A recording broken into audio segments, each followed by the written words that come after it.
Hi guys, I'm Sam, the CoreFit Chiro. Welcome to my YouTube channel. I'm just going to take you through an exercise today which is going to help improve your 360-degree breath and help to improve the effectiveness of your brace.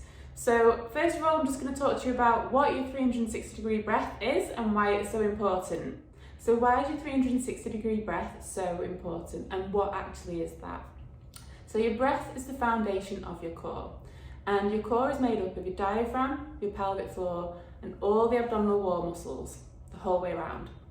So when you take a breath in, what should happen is your diaphragm should go in a downwards direction, as should your pelvic floor, and then because of that, all the muscles around the abdominal wall should expand outwards. And that's what I mean by a 360-degree breath. And that's what creates spinal stabilization and stabilization throughout the rest of the body. So that is why your 360-degree breath is so important. So I'm going to talk you through that exercise now. You're just going to need yourself, a bit of space and something to lie underneath your head. And I want you to do this exercise for around 10 minutes a day, and then try and incorporate that breathing pattern into your everyday routine. The more you do it, the more it's going to become part of your subconscious and you're not even going to think about having to do it anymore. So I just want you to lie on your backs in a supine position, and we're just going to think about our connection first of all. So where we should be feeling connected is underneath both our feet equally, underneath the lumbosacral junction, underneath the TL junction, underneath both shoulder blades and underneath the back of the head. So we're just going to start at our feet and try and get better connected. So we're just going to shift the weight from side to side until we can feel like we've got equal connection between the right and left foot. And then you're going to think about where you're feeling that connection. Are you feeling it underneath the outside of the foot or the inside of the foot? If you're feeling it more on the outside, you're going to try and bring that inner arch down towards the floor by pushing the big toe down into the floor, but try and keep that outer edge connection. So we're just going to try and keep those knees pointed up towards the ceiling. If you're feeling it more on the inside, you're going to try and get the outer edge of the foot down towards the floor, but keep that big toe connection. So we're going to keep those knees pointed up towards the ceiling. So next we're going to work up to the lumbosacral junction, and we're just going to start to peel the spine away from the floor, taking the pelvis into an anterior tilt, and then we're going to reverse peel the spine and take the pelvis into a posterior tilt. And we're just going to do that a few times until we feel like we've got that neutral pelvis, neutral lower back. So you're going to kind of stop in the midpoint between the two end ranges. Your lower back should be flat on the floor. There shouldn't be any gap underneath your back, but equally you shouldn't be caved into the floor. And you should now be feeling more connected underneath your lumbosacral junction. And we're going to work up to the TL junction. So you want to think of your ribs and pelvis like the pages of a book. So what we don't want are for the pages to be open. And in this open position, we're going to have some rib flaring and some lumbar extension. So we want to bring the ribs and pelvis together like we're closing the pages of the book, and you'll feel, if you put your hands on your rib cage, that should be feeling nice and connected, and you'll feel more connected underneath your TL junction and the floor. So then work your way up to the shoulder blades. Again, they want to be equal from side to side, so you're going to shift your weight from side to side until you feel that balance between the right and left side. And then you're going to think about your shoulders themselves. So what we don't want is for them to be elevated and forwards, so we're going to bring them back slightly without pinning them down into the floor, and we're going to think about externally rotating and depressing the shoulder blades. So if we're trying to pull it down to the back pocket on the same side to get the shoulder into a more neutral position. And then we're going to work up to the head. So the head is going to push straight back down towards the floor. What we don't want is the neck to tilt back into extension, and we don't want it to come forwards. So we're pushing the head straight towards the floor, eyes pointed to the ceiling, and you'll feel those muscles at the front of the neck switch on. Okay, so now we've got our connection. You're going to put one hand on your chest, one hand on your tummy. And we're just going to try and think about getting the breath in the right order first of all. So when you take a breath in, you should be feeling the hand on the tummy lift, and on the breath out, the hand on the tummy is going to lower.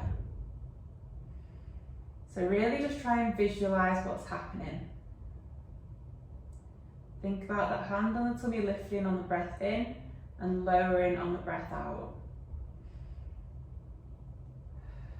The hand on the chest doesn't want to move anywhere.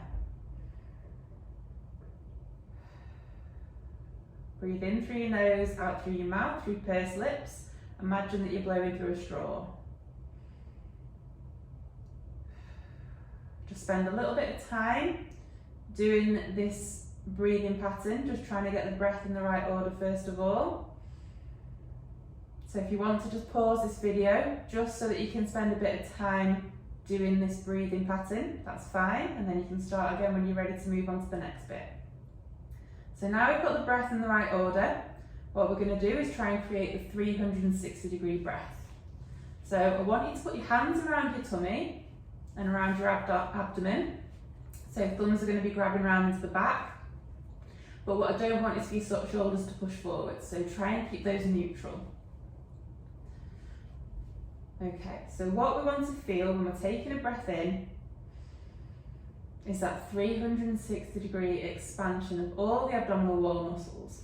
So if you're struggling to feel those muscles activating, what I want you to do is cough, feel the muscles activate, and then use that as a bit of a wake up for your brain to let your brain know where the muscles are. And then think about those muscles trying to lift and expand your hands away.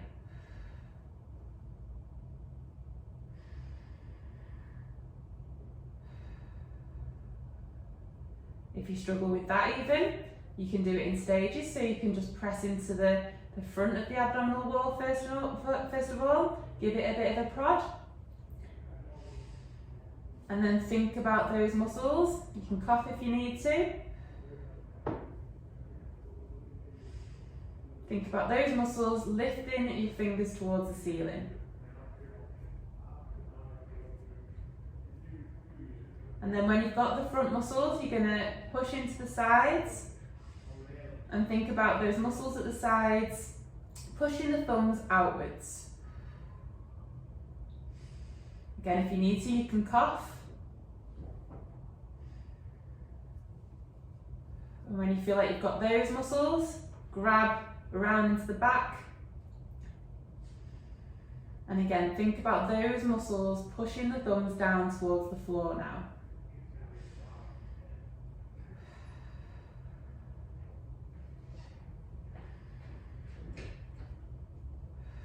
And then you're going to think about trying to tie in that 360-degree breath and doing that all at the same time.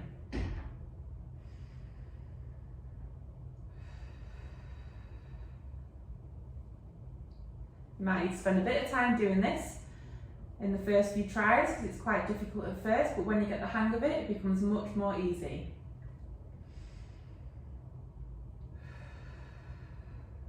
And you might feel that there's a difference from side to side, so just really try and concentrate on the area that you're not inflating as well into. Okay, so once you've got that 360-degree breath, you're going to work on your brace now. So like I said before, it's not a clench, it's not a tense, and you're not pulling your belly button in. It's an outward expansion.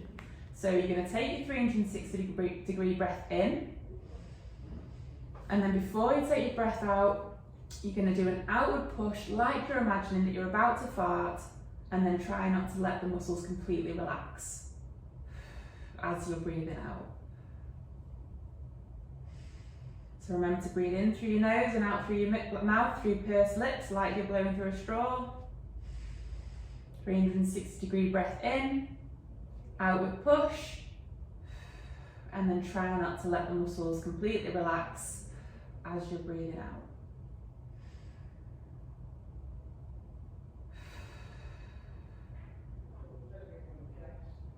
Okay, so just spend a bit of time doing this, so you can just pause the video if you want to.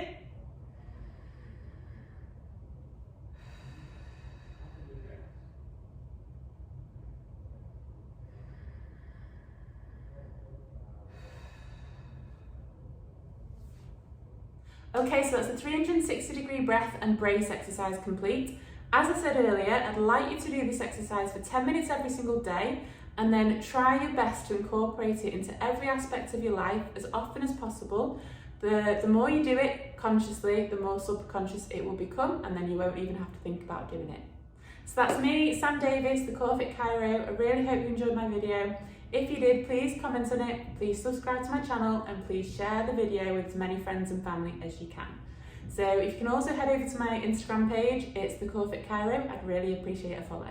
Last thing, if you like the video and you'd like to get more information on all things core related, all things movement related, and all things performance related, head on over to my free Facebook group, which is CoreFit Movement and Performance Tips, and just sign up for that and I will let you in.